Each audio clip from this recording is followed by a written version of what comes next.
Are striking scorpions overcosted? In this series, I'm going to teach you how to use each Aeldari unit more effectively. So striking scorpions used to be a staple. Used to be seeing armies fielding three units in their lists. I used to use them a lot. I used to love them, 2 or 3 units. You start them right, infiltrate them into your right as far as you can, and they can scout 7 inches as well. So that's pretty good to make screens or hit your opponent in the first turn, keep them in their deployment zone. But lately, they don't seem to be played very much. My suspicion is because the points went up, not by much, but I think still enough just to exclude them from the top list. So let's have a look at the card, and we'll see what we think. So all aspect warriors have, and well, I say all, but yeah, all aspect warriors have a exarch, and these are the same. So they've got movement 7, toughness 3, 3 up saves with 5 up in run, like most aspect warriors. Wounds 1, except from the exarch, who gets 2, leaves with 6, and OC 1. All pretty standard, except from the 3+, which is pretty good, makes them a little bit more tanky for Aeldari, if you can even say that. They've got chain sabers, the normal dudes.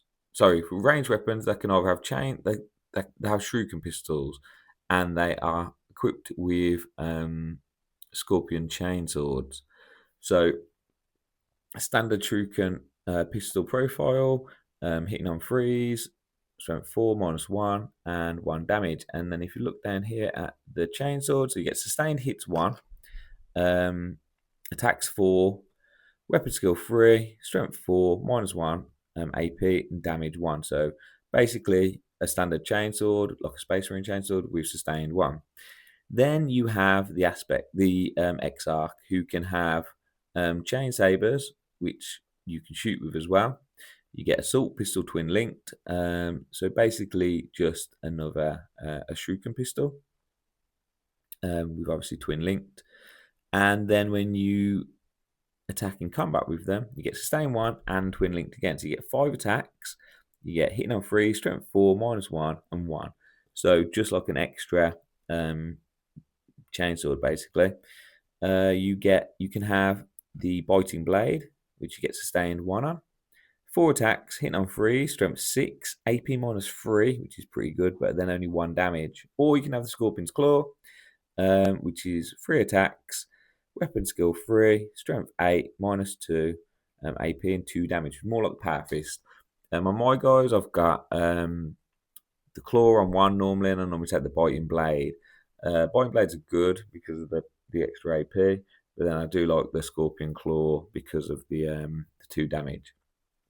Then the big part why these guys are normally fielded. They've got infiltrators, which is great. They've got scouts, 7 inches, so they can do the Space Marine scout trick drop in anywhere on the board apart from your opponent's deployment zone, or 9 inches away from their deployment or an enemy model. And then once they've dropped in, they can scout 7 inches before the game. So if you get first turn, they can go forwards to make a charge or steal some objectives or whatever you want to do. Or they can skate back into cover if you go in second. They also have stealth, so -1 to hit from shooting. They've also got Mandy Blasters, so every time they charge, when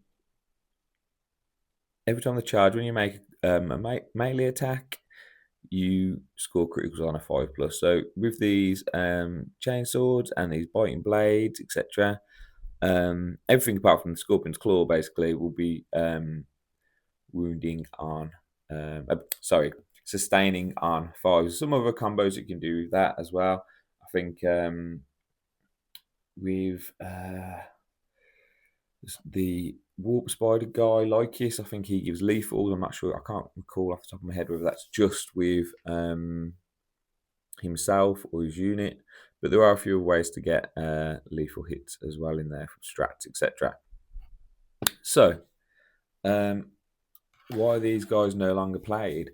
So like I say, my thoughts are, I think because they've gone up to 85 points now. That puts them in the similar sort of category with Walk Spiders, with Dark Reapers, with Howling Banshees, and Swooping Hawks. And I think that they're just not as effective. I think that you'd rather take any of the other units I've mentioned over Scorpions, because even though they can be annoying, they can hit hard and hit fairly hard against chaffy sort of infantry in the first turn. For that many points, you need to be a little bit more conservative. You've got Dark Reapers that can hit you from far away and not get hit. You've got Howling Banshees that fight first.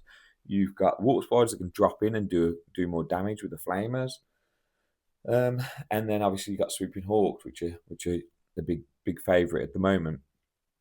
So I still really like the models. I like using them in my games to scout ahead and tie up the enemy and move block, things like that. But again, I'm not really playing my army regularly, my Aeldari army regularly. I'm playing my Emperor's Children at the moment. So if you're running Aeldari regularly and you use or don't use Striking Scorpions, let me know in the comments below why you use them or why you don't.